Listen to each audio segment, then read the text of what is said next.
چې هر څومره لاس مې تنګ سي کله هم پور مه اخلئ. پور چې څوک اخلي همیشه به ذلیل و خوار یې. د پور څخه څنګه ځان خلاص کړي او دا پور څومره خطرناکه شی دی، در زار و در کینسر له خطرناکه شی دی. پر دا باندې به نن موږ مجلس کوو چې څنګه یو انسان کولی سي د پور څخه ځان خلاص کړي او خپل اخراجات چې دي هغه کنټرول کړي او ښه ژوند تیر کړي او د دغه مصیبت څخه ځان خلاص کړي. نن به موږ پر دا باندې مجلس کوو.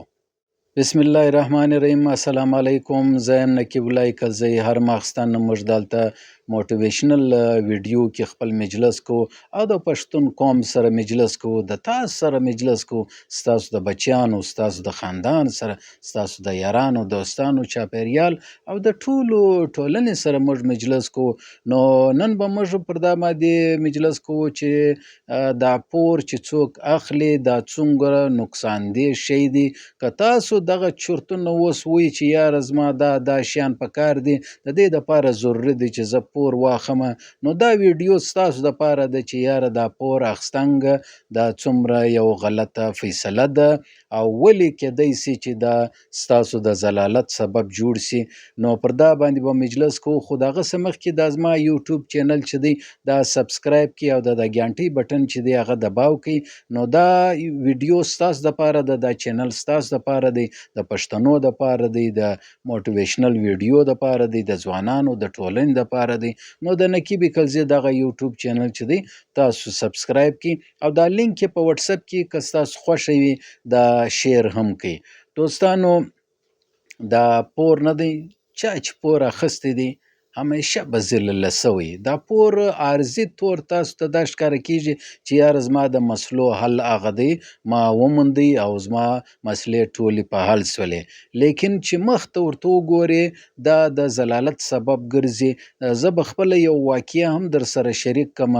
زما یو وخت چې و هغه یو پور په کار ولو، تقریبا یو 10 لک روپۍ مې په کار ولې. نو د کوټې نیشنل بینک لره ولاړم، د هغې چې کوم کاغذات و کاغذي کاروایي وله نه د قرضغه د پورغه. نو د بینک څخه ما پور واخیستی. ګرده یاران دوستانو ټول راته وویل چې بهی دا پور مه اخله، په دا کې سود دی، دا به ډېر خطرناکه سي. خو زما سر نه و خلاص وروره، بس یو تجربه ښه ده چې تجربه هم حاصله سوله نه، خو ډېر تلخ تجربه وله. نو خیر ما دا کاغذات دا سیسټم یې ور برابر کړي، سیکیورټي کلیرنس مې ور وکړي، رالو علاقه یې وکتله، دفتر یې وکتی، کور یې وکتی او کاغذان یې ګرده راسه د ضروري اسناد یې ګرده راسه جمع کړلو او د تقریبا په یوه 2 میاشتې کې دغه پور چې دی دا 10 لک روپۍ ولې، په هغه کې تقریبا یو 50,000 روپۍ چې دی هغه یې د ټیکسو د مختلف شیانو هغه کاټ کړلې، ما ته تقریبا 9.5 لک روپۍ راکړلې. نو هغه ما راواخیستلې، یو ګاډۍ مې په واخیسته. ګاډۍ چې مې په واخیستله یاره تقریبا 3 ورځې بعد دا ګاډۍ شیشه مې صفا کوله، په دغه تشي کې مې د کډنۍ کې مې درد راپورته سولو. بس هغه ولمه داسې دی ګزار سولم. خو خیر ماښام چې هسپتال له ولاړو هغه وویل بهی ستا په کډنۍ کې چې دی هغه ډبره ده. ابی خیر څه به کوو، دا به اپریشن کوو. ابی زغرده ما اپریشن ور وکړي. نو ډبره وایستل. په هسپتال کې ماله دی سوچ رالی چې یاره نقیب جانه په دا دومره عمر تا ته دغه شکایت و اپریشن نه وسوله، دلته دې پور اخیستی دی 2 میاشتې نه کېږي، دا سود په سود دې اخیستی دی. سود پر تا کله تلی؟ په دا زړه کې مې چرت وایي نه چې سود پر ما کله تلی، رشوت په ما کله تلو نه. دا غلطه خبره او غلط ګی یا یو غلط اقدام دا پر ما هیڅ کله نه ځي. بس دستي پر دا بل چوک باندې مې را ګرفتاره کړي او را خراب مې کړي. زه دستي په پوه سم، به د خدای پاک یو سیګنل راکړي نه، دا د تصوف یو خبره ده نه چې څوک دا تره د الله پاک یعنی د تصوف په ذریعه باندې یو علم حاصلوي نه، د صوفیزم څخه. نو الله پاک بیا ورښکاره کوي چې بهی دا تره د پټ داسې کشف کېږي، داسې الله پاک په ذهن او په دماغ کې د فرشتو په ذریعه دا خبرې ورچي چې یاره تا دغه ګناه کړی و، دغه انجام. هسې موږ چې یو غلط کار کوو دا ګرده زموږ د ګناه او د جرایمو د غلط کارو نتیجه وي. د الله پاک په دې کې هېڅ قصور نشته نه. نو خبره مې دا درته کوله، یودم هغه پیسې مې دستي مې بیا یو ځاګۍ چې دی هغه مځکه وله هغه مې خرڅ کړله، پیسې مې راواخیستلې، بینک ته مې ورکړې، ګردې مې ورکړلې نه، نو ځان مې جن خلاص کړي دا سود څخه. نو بیا چې زه کله ما ځان جن خلاصوي، نو دوی ویل دا پلانکی ټیکس دی، دا پلانکی ټیکس دی، دا دې نه دی جمع کړی، کم سے کم 3 لک روپۍ چې دی هغه یې زما څه مزید کاټ کړلې. نو ما ویل یاره خو 2 میاشتې نه کېږي چې تا ته ویل یا دا خو نو په دا کاغذات کې په اسناد کې لیکلي دي، تا چې دستخط کوئ دا کې لیکلي دي. نو ما ویل یاره ما خو هغه اګریمنټ سم نه و ویلی، نه دومره شیان لیکلي وو، چا ویلی سو موږ ته دی دغه وله دی تعزیله وه چې زغرده دا قرض رامیلاوي سي، په هغه خوشحالي کې دستخطونه مې ور وکړله. هغه دی داسې پټ اګریمنټونه ایښي وو چې ولاکې د وکیل پلار لا بیا دروغ ورسره ووایي بچاو کړي ځان نه.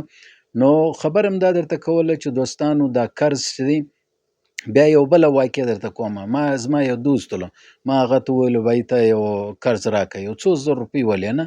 نو دا مې جن واخیستلې، یقین ومنه بیا د هغه په رویه کې د مځکې او د اسمان فرق راغلی نه. زما چې کوم د ده د مخه یو عزت ولو چې ما به یو ښه ژوند د ده د مخه تېروی نه، هغه چې ما څو زره روپۍ جن واخیستلې، زما ټوله عزت د ده د مخه د یوې ټکې سولو چې بهی دا خو قرضداره دی. اگر چې ما د هغه څه مخکې کوم چې ما وخت ورسره ټاکلی وي چې باید یوه هفته بعد یې در کومه، ما په 3 ورځو کې په 4 ورځو کې ور واپس کړلې. لیکن مسله دا ده زه په ګنټه باندې داسې په پوه سولمه نه چې یاره د ده په رویه کې څومره فرق راغلی دی. نو دا قرض چې دی د چا څه چې واخلې، ستا د یاري او دوستي دا ټوله په یوې ټکه سي ګرده ختم سي، ستا ژوند تباه او برباد سي، ګرده ورځ دې چورتونه وي چې اوس به پوره وړی دروازه را وټکوي، اوس به راسي پر دا بل کونج به راته ودرېږي، زه به چیرې به ځان جن پټیه د پوره وړي سه نه. نو دا پوره وړی همیشه بیا په نورو ته هم وایي یاره دا زما قرضدار دی، ما ده ته قرض ورکړی دی، پور مې ورکړی دی نه. نو هر ځاګۍ بیا دا ګایېږي، وایي لایقه یاره دا خو ورور بیا راغلی، لکه شهباز شریف چې هر ځاګۍ ولاړ سي قرض و بیکاري دی نه، فقیر رقم. د پاکستان دپاره یې نه کوي، د ځان دپاره یې کوي. دوی چې دا دومره په لندن په پلانکي ځاګۍ کې جایدادونه دي، دا دومره غټې ګاډیانو شیانو کې ګرځي، ته وایې د پاکستان غم ورسره دی یا به د ځان غم ورسره دی. نو دا مې په دې درته ویلې چې قرضداره فقیر سړي ته په معاشره کې، په ټولنه کې، په سوسایټي کې یو څوک هم عزت نه ورکوي. هغه وایي لایقه یاره دا ما زې پوره وړی دی وروره، قرض ښه دی هغه را روان دی، قرض اخلي نه.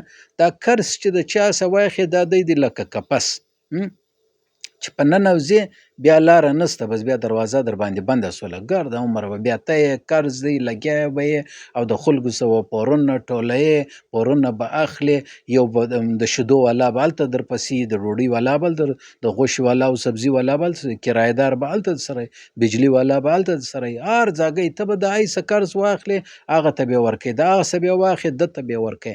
به دا رقم لکه ټرافیک سارجنټ باندې په 2 زړو به ژوند تېروې، په معاشره کې به ستا د ټکې چې دی هغه حیثیت نه وي. دوستانو په دنیا کې د ډېرې سختې سته، په دنیا کې ډېرې سختې سته، لیکن دا 4 سختې نه دي، دا چې پر انسان راسي بالکل ګسر ایله یې کړي، تباه او برباد یې کړي. یو خو په ځواني کې دا مفلسي، دا ډېره سختي ده. سفر کې چې دی هغه بیماري درله راسي، سفر روان یې بیماري درله راسي، او د مرګ وخت چې دی رانږدې سي، دلته نو ته یو دوست نه لرې، یو ښه انډیوال نه لرې، د مرګ وخت چې در رانږدې سي، او بیا په تنګ دستي کې چې بیا قرض اخلې نه، تنګ دسته یې، هېڅ نه لرې، کور ته کوشنیان لیوان کشران مشران ټوله د تا څه یو خواړه غواړي، یو خوراک غواړي، او ته تنګ دسته یې، حیران یې چې یاره اوس زه دا شیدې، دا ډوډۍ او دا کتغ و دا سالن د دا کور دا څنګه پوره کړم، تنګ دست. نو په دنیا کې 4 سختې چې دي هغه ډېرې سختې دي، دا د انسان باندې الله پاک هېڅ کله هم نه راولي نه. قرض چې دی هغه لعنت دی، سخت لعنت دی. کم انسان چې قرضداره سي در ده بیا ذلیله انسان ګسره سته نه په معاشره کې، یو سړی هم عزت نه ورکوي. نو دوستانو د قرض څخه قرض خو هغه مې در وښولې چې دا ډېره سخته بیماري ده چې یو وار چاته ولګېږي نه لکه نشه بس ایسه واخله هغسه واخله نه لیکن د دې څخه نجات هم شته که تاسو دا چورتونه وایي چې یاره زه قرض واخلمه زه به د بینک څه واخلمه دا یو ټریپ دی دا داسې تا په ساو کې لکه ما چې درته وویلې بیا دومره نکتې او پلانکۍ بیا د وکیل له ځانه ما درته وویل یاره 3 لک روپۍ چې دی ماته نقصان چې دی هغه راورسېدی ټنکه راورسېدله په پښتنو کې ورته وایي چوی ور ورسېدی نه نو خبر هم درته کوله که تاسو دا چرت وایي چې یار زه د پلانکي سره یو خو دلته قرض حسنه څوک به چاته نه ورکوي پخوا زمانه کې ښه ول وروره قرض حسنه به سود به نه و اوس خو سود دی پیمنټ دی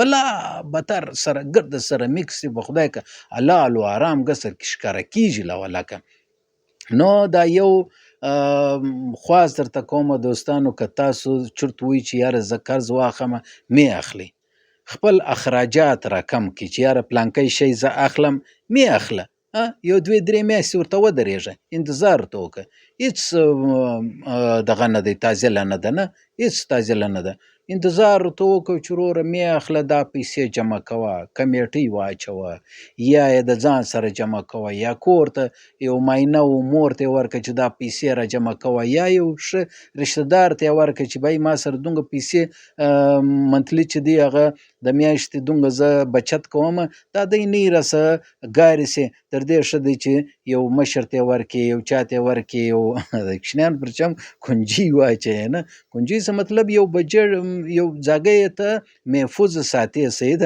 صندوقچه کې واچي یا په بل په منګیانو کې ما اچوي نه پیسې بیا زموږ ته څنګه دومره پیسې دی ورور خو په پټوا کې په صدري کې ځایږي دومره پیسې خو موږ ته لرونه نه عام غریب انسانان یو نه نو دا اخراجات چې دی د دې یو حل دی د ګرد دنیا معیشت دان غټ انسانان تاسو وګورئ هغه دا یو حل درښیي چې وروره تاسو خپل اخراجات راکم کړئ عمران خان به ویلي ول پاکستان که ترقي کوي خپل اخراجات به راکموي نو دا رقم که تاسو ترقي کوئ او غواړئ چې یاره په ټولنه کې ښه ژوند تیر کړئ دغه یو خو قرض مه اخلئ چې هر څومره تنګ سي قرض مه اخلئ نه او که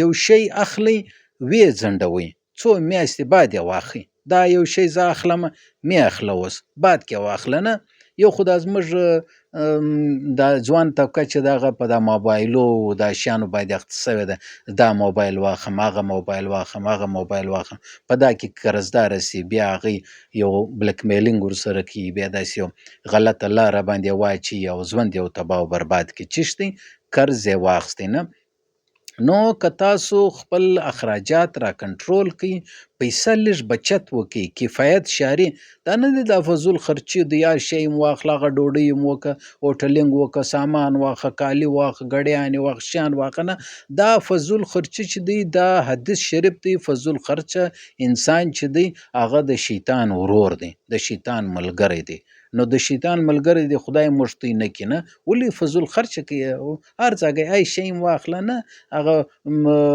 داسې نالیده شی کېږي چې بای پلانکی دی ښه برانډ والا کالي اخیستې دی دا ښه ګوټونه اخیستې دی پلانکی برانډ په دا کې موږ سره پساو سو نه هغه چش دی د قرض کې پساو سي یا ډیبټ کارت استعمال کی په بانکو کې نه چې بای دا زما ډیبټ کارت دی دا د بانک سمې اخیستې دی او بیا ورکم پیسې بیا نسته وروره بیا ګوره چیرې پیدا سي تر دې ښه دی چې تاسو بچت وکړئ پیسه کښېږدئ د ځان سره د یو ښه ورځ دپاره د یو ناجوړي دپاره د یو شادي دپاره کنټرول یې کړئ دا خواهشات کنټرول کړئ دا خواهشات نه دی دا د انسان ژوند ور تباه او برباد کړي یاره پلانکی موبایل مې اخیستی وي پلانکی ګاډۍ مې اخیستې وي پلانکی موټرسایکل مې اخیستی دی نوی برانډ راغلی دی دا کالي و دا شی راغلی دی نه په دا کې انسان پساو سي فضول خرچه جوړ سي او در قرضو لاندې سي او دا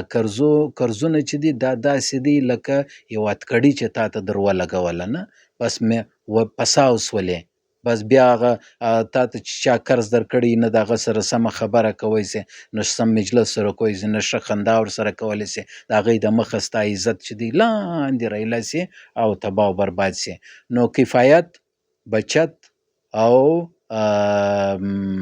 اخراجات چې دی هغه را کنټرول کړي، دا یې حل دی. نور یې پر دنیا باندې بل حل نسته. الله دې وکړي چې تاسو باندې چې کوم پورونه مانده دي، الله دې وکړي چې دا د هغه ادا کړي، ښه په عزت باندې ادا کړي. ولې قرض چې بیا یو څه ما هغه ورځ یو ولیدی سره جنګېولو، نو زه چې ورم سره ګواښ مې وویل زما پیسې به باندې دي او ماته یې نه راکوي. نه نو ما ته یې ولې نه ورکوې؟ ویل ودرېږه چې پیدا شي. ما نو ګوره تاسو بیا کله پیدا شي چې ته بیا ورکوې. نو دا رقم بیا د دوستانو په مابین کې د نفرت او د دشمني سبب هم وګرځېږي. نو د قرض څخه ځان بچاو کوي.